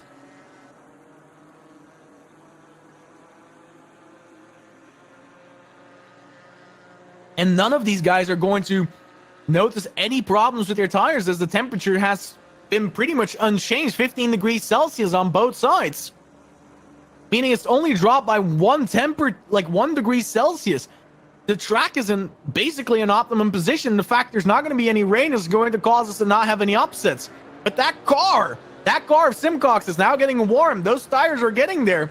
And he wants that position back from Sky, knowing he's still within attack distance, knowing he can put the pressure on Sky if he can keep it together himself.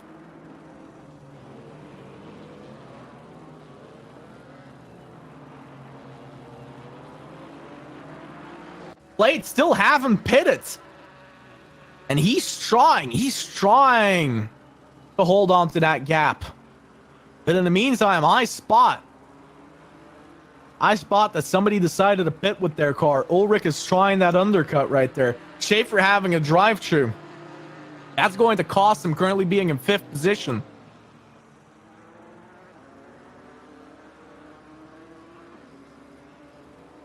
Plate still having to pit. Hoping to hold on.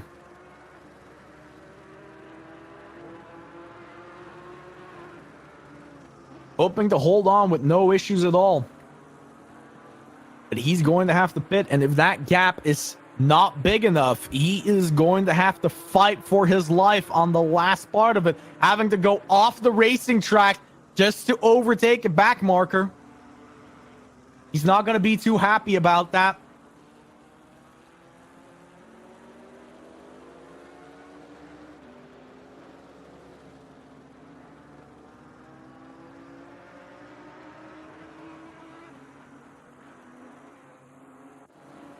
Meanwhile, Simcox now no longer finding himself within attack position for Sky, but finding himself into the defense against Crew. Crew having earlier done a masterful overtake. But so far, no.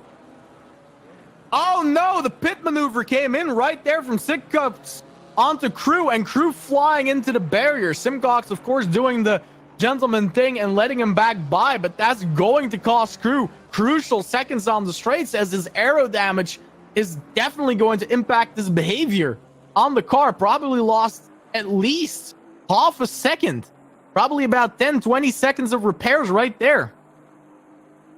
So now the question is, because the GT4's are a gamble, is that very critical damage or isn't it? However, by the looks of it though, I don't know who was boss there. I think that was Starbuck. He's just got himself a free 2 positions. He's going to be very happy with that.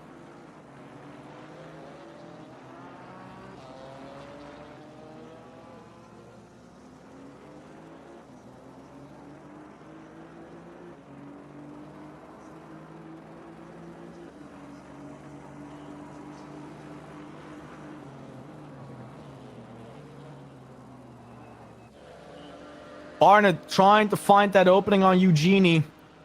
Wanting to get bossed here in a Rouge. Barnett running wide, keeping more speed right there with FX close behind. This is a battle we're going to want to watch. This is going to turn into a 3-way battle very, very quickly. And is the car in front there actually Merchants? By the looks of it, it is. This might turn into a 4-way battle, as they all try to look for the opening past one another.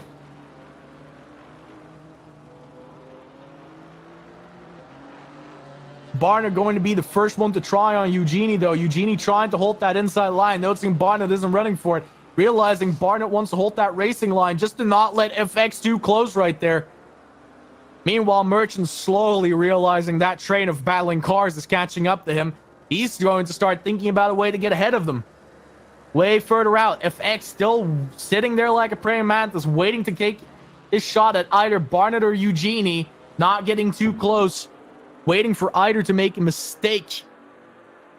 And mistakes are happening very rapidly on Spot, especially with a little bit of worn down tires. And after an hour and 10 minutes, these people are going to be very worn out. They're going to start feeling the fact they've been battling their direct drive wheels for a while. Well, if they have a direct drive wheel. Barnett finding that opening here. Almost getting side by side, but not making it stick. Those bumpers were close enough to touch, but he did not manage to make it stick. The inside line on this part of the track is hard to keep, because the optimal line to drive here to keep your speed is that racing line. If you do an overtake here on the inside line, it's because somebody is trying to forfeit the position, but Barnett had more speed right there. Barnett is going to get by and try to make it stick on the outside of the chicane. If he managed to hold the inside line here on the second part of the chicane, which he does, he's going to get by. And FX, realizing there's now an opening, is going to try to get by. Sky making a mistake there as well behind him, if you saw that, flying across the chicane.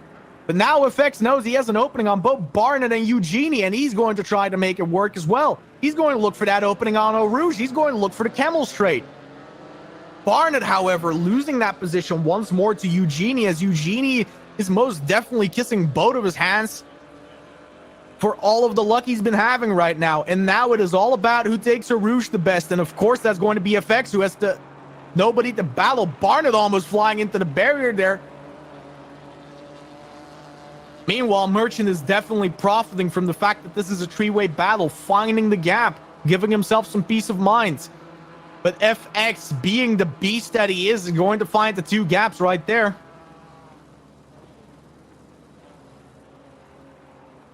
Making it stick around the inside of the line there. Eugenie now holding the inside, trying to keep FX away, but he doesn't need that part of the track. He doesn't need the apex to stay ahead of Eugenie. And now he's in front, and he's going to pull away. Eugenie has to defend against Barnett. However, FX now making the mistake, yet again being side by side with Eugenie, as Sky now overtakes Barnett. Side by side through these corners continuously, as this four-way battle is slowly turning into a five-way. FX trying to make that stick, though, trying to with all of his might. And he does. He gets by Eugenie, and Sky trying to profit from it, but having to go a little bit on the brakes because Eugenie is closing the door on him. Guy now being side by side with Barnett, trying to get past him. But in the meantime, of course, somebody else is going to interject in it. As I said, this is turning into a five-way battle. Barnett going wide on the gravel there, now losing his speed. Sky having lost his position right there as well, as another contender joins the battle, but I'm incapable of identifying him.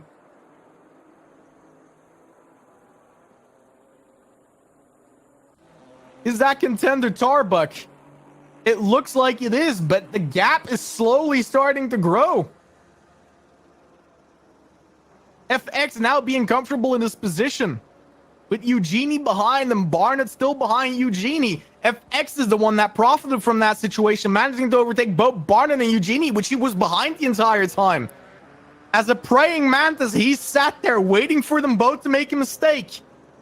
As we now have Sky trying to find the opening past Barnett, having had it earlier and not having it stick.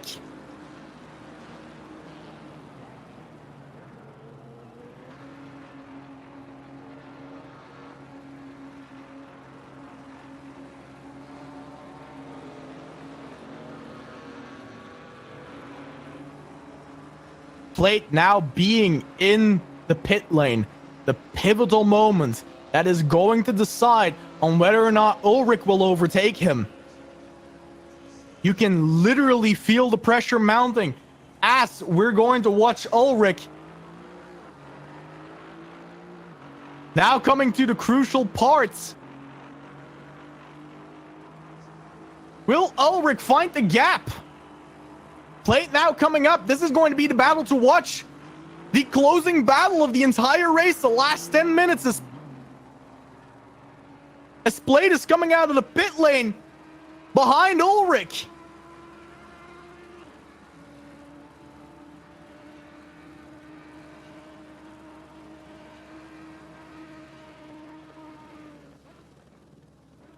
Plate now having to hunt.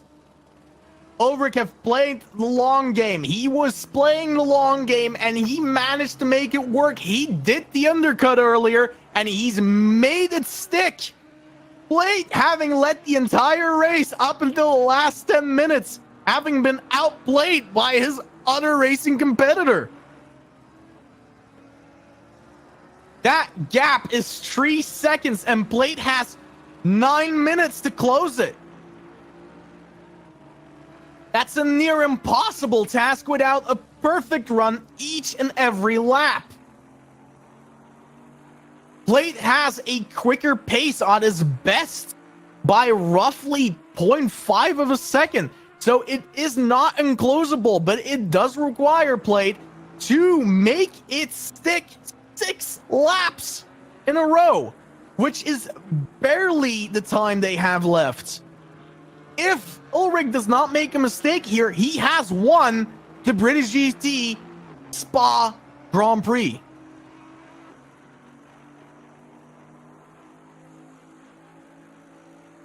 Meanwhile, Varley is having to fight for his life as Kruger wants that podium spot. He wants that third place. He is looking with all of his might to make that attack stick. And it looks like Varley's Skull tires are doing him in right here as Kruger has been out on track longer again after his pit. He is going to want to get it. The question is can Varley warm his tires and brakes rapidly enough to actually keep Kruger behind? Kruger has had a phenomenal run this race as well, and he's been doing his racing perfectly, managing to keep Rigel behind. If Kruger manages to make these chicanes stick properly, he might be close enough to make an attack on Varley. He might be close enough to get that third place.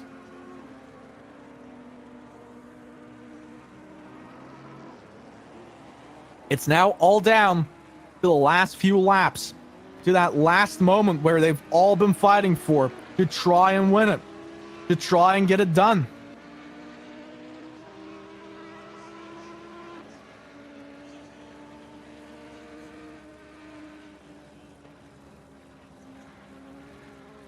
And Kruger is getting a masterful run there on Eau Rouge. But that gap is not closing. Varley's doing everything he needs to do to stay there exactly where he is. Audi currently trying to defend from Fritsch and the Ginetta.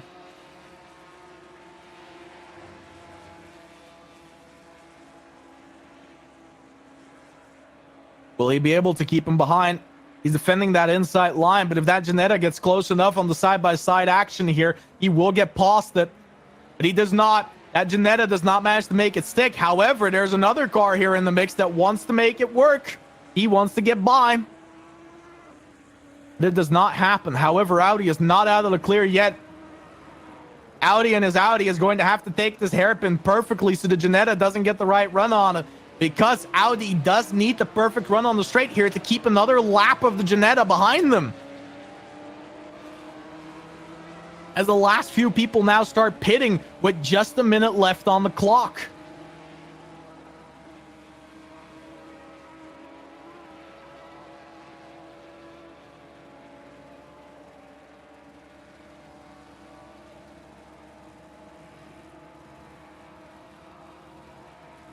Rigel, fourth place, currently having to vent against Nate. Nate having battled the entire race to get where he is, having fought his way into the top 10. He is going for it, and he's not going to take a no for an answer.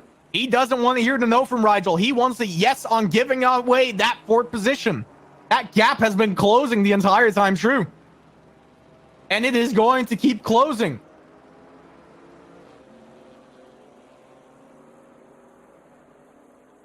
But something disastrous has happened here. Plate currently finding himself in 11th position. Ulrich in first. What happened to Plate? That is the question. Plate having had an accident right there and then.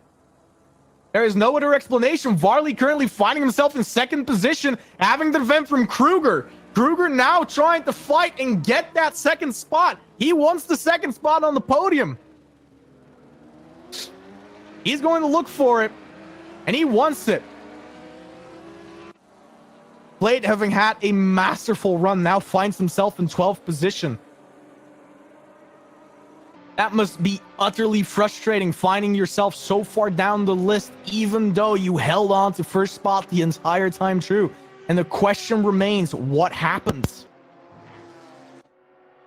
Meanwhile, Varley trying to keep Kruger behind, and Kruger finding that opening right there. Varley still holding that inside line, though. Kruger most likely won't be able to make that stick. No, Varley masterfully defends right here into the corner. As they now enter Malmedy. Kruger knows he has at most 2 laps left to try and get by. He is going to give his all. They are racing bumper to bumper. This is literally unbelievable. A single second of a mistake and they will crash out, and Rigel will run away with it all. However, Kruger, now paying for being so close, is having that gap slowly increase again. 1 second apart. Varley is feeling the pressure here. That gap is fluctuating between 0.2 seconds and 0.9 seconds. Lenz late in the race, still getting a drive-through at 20th spot. That must be frustrating. But there is nothing you can do. As I've said earlier, Spa is a track where you can easily go a little too far. And in a race with an hour and 20 minutes, eventually that's going to catch up to you. You only can make that mistake so many times.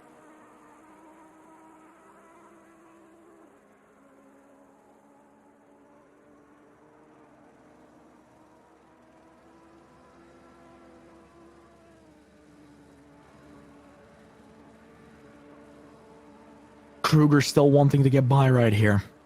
Kruger still needing it.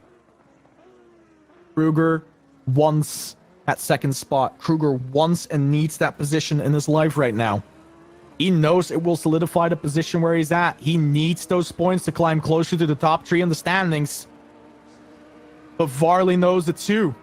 Kruger and Varley being rivals currently at the grid. Both of them being only 5 points away from each other. Varley being 6th and Kruger being 7th. Whoever wins this battle will stay ahead of the other one. Empus, potentially very much so, climb ahead. If Varley manages to make the stick, he will be able to get past Rolling, possibly even Rigel. He needs this win. He needs that second position. He needs to have this race be worth something, and Kruger needs it too. This is the Battle of the Giants on the 4th race of the British GT.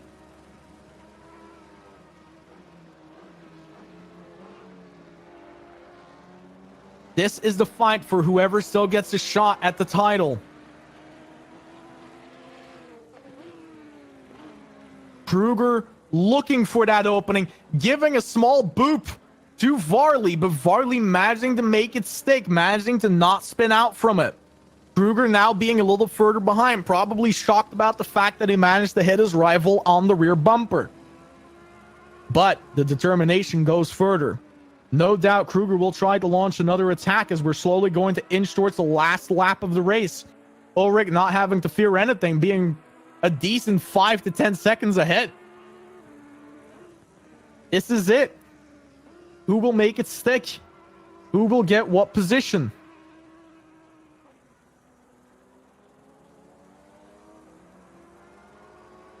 Who will get to win the RWB British GT Spa Grand Prix?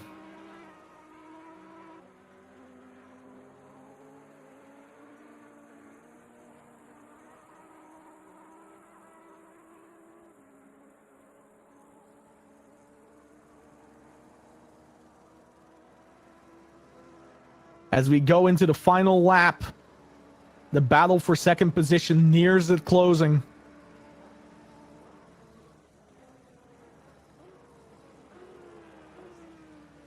It nears this conclusion. And everything will be decided on how this singular lap gets run.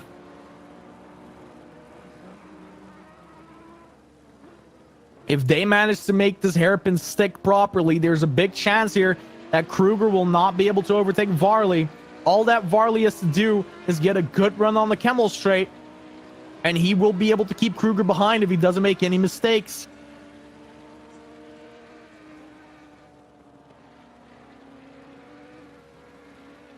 Kruger not taking any risks, not going on the brake, going wide. Oh, almost hitting Varley right there. That was closer than I wanted it to be.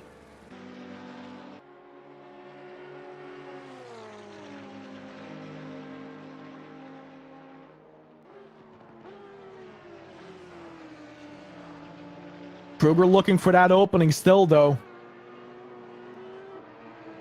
But he might not be able to find it. 0.8 seconds in a single lap is hard to do. It's not something you're going to find easily or rapidly.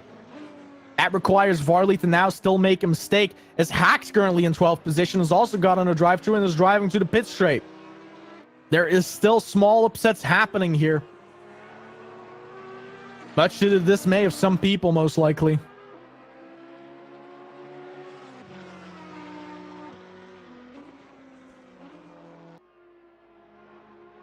Rigel currently also defending against Nate, seeing as Varley is most definitely going to stay in second position, but Rigel currently is having himself challenged by Nate. The battle of the Beamer and the Camaro yet again on this track, as they've been battling out the entire season. The Camaro being the beast that it is, same with the Beamer being very similar cars. They're going to find each other every single time with near identical performance. And on this track right here, Rigel needs to make it stick as well. But Nate wants his shot. Nate wants this possibility to enter the top 10. But this is a different story for Rigel. For Rigel, this is a story of survival, as he's currently holding the 4th spot inside of the championship. So having another 4th spot would solidify his position, seeing as that neither Dorr, Binnersley, or Badowski are in the top 5. This means that Rigel is in the perfect position here to try and get the 3rd spot away from Binnersley. He needs this win just as much as Kruger and Varley wanted theirs. They need that win. And this is all about the last result. This is the end of the lap. And the question here is, will Rigel make that mistake so that Nate can get by in that chicane? Will he be able to get by? No, he will not. Nate is going to have to accept this result. There is nothing he can do right here, as Rigel now comes into 4th. Blum currently defending against Splate, who fell all the way from 1st place, who fell all the way down to here. Blum now trying to desperately keep his 10th place. He wants to hold on to it. This is his lap. But Plate, he needs that result as well. He wants to at least make up for what happened. But he's not going to get it. He's not going to find his way into the chicane. Blum staying in a comfortable 10th position.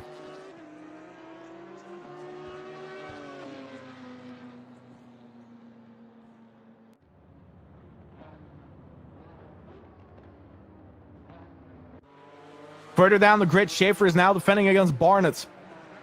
Schaefer being in the quicker car for the corners, but Barnett, of course, is in the Porsche, which is a well-even car. He might be able to find the opening here.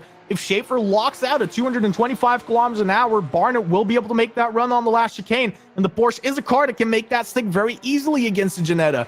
The question is just, though, will he be able to make this 0.3 second gap an actual attack? There isn't that many corners left. They're running up to the chicane now. This is where Barnett needs to make it stick. Will he be able to get past Schaefer? By the looks of it, he will not be able to. And Schaefer will be able to run away with 17th position. Garbuck losing in that chicane just now to Crew, though. Although it looks like it's going to be a photo finish. Who will win this? It looks like Crew made it stick. No, it did not. Garbuck in 18th against Crew with a photo finish. Adam Sharp currently defending against Shepard, who is himself defending against Eugenie, also coming into that crucial hairpin.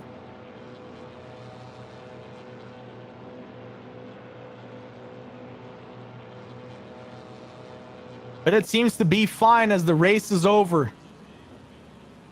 Finally, after all the carnage that was possible, the race is over. And with a resounding result and a lot of upsets, I am pretty certain that one of the biggest things about this entire thing was Ulrich managing to make it stick. Driving 2nd position the entire time around and then doing the undercut on Plate. I'm still curious to know what happened to Plate, actually. But the fact that the undercut worked pretty much already gave him the position in the first place. That 3-second gap was not closable for Plate. Varley then managing to hold off Kruger also means that Kruger and Varley are still going to be each other's rivals throughout the rest of the season. This is absolutely the best racing we've seen in a little while. As now everybody can go home, kiss both of their hands, and be happy with the results, as we've seen some very close racing and some upsets. Changes we weren't expecting to see, seeing as Plate had a lead of 6 to 7 seconds at one point. But Ulrich having done the right thing there, managing to get by, that's insane. Good evening, FX. I notice you are here with us right now. Would you mind if I ask you a few questions? Seems he isn't actually here. Can I spot who plate is?